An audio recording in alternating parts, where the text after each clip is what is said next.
Every other Thursday, I have to go in for treatment at Cleveland Clinic, and I'm generally starting from school on the east side of Toledo at Wade High School. And so I go in like it's a regular day of work, and at this point, the whole thing is so routine that it's almost unremarkable in the details of breaking my speed record from my classroom door on the second floor to the second floor of the Taussig Cancer Center, and just kind of keeping myself entertained with these ideas of time and distance and all that kind of stuff. So I get in the car, I hop on 280, fly through the east side of Toledo, kind of say goodbye to the industrial hometown, and then it's 90 miles of nothing, 90 miles of open fields and farms and barns and fences and sheep and goats and horses as I go across the state. And I always get kind of excited / nervous when I start making it to the I-90 and I-480 exits in Cleveland, because Cleveland's always been special for me.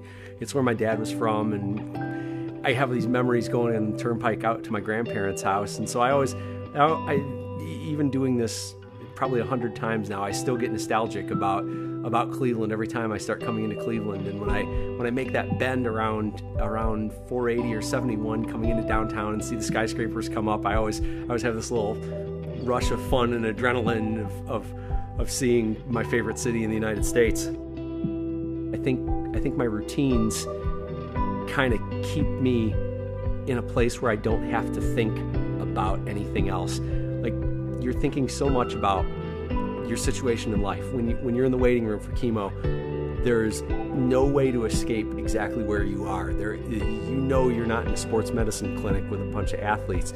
You know you're with a bunch of sick people, and you know you're in there with a lot of people who are at varying stages in the journey, and some of them are near the very end, and some of them are just starting this journey and they're scared. And I always feel like I'm somewhere in the middle. And I sit in there, and there's just no denying. When you're sitting in there, there's no denying what you have and where you are and where this is ultimately headed.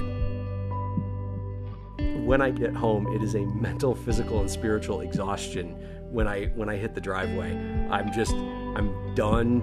I'm ready to sleep off the drugs. I'm ready to have the day be over with at that point. And it's a long day, but it's a good day. It's almost like a journey of life in one day, with the birth in the morning and the life of the day, and then just the absolute lights out of the night when you get home.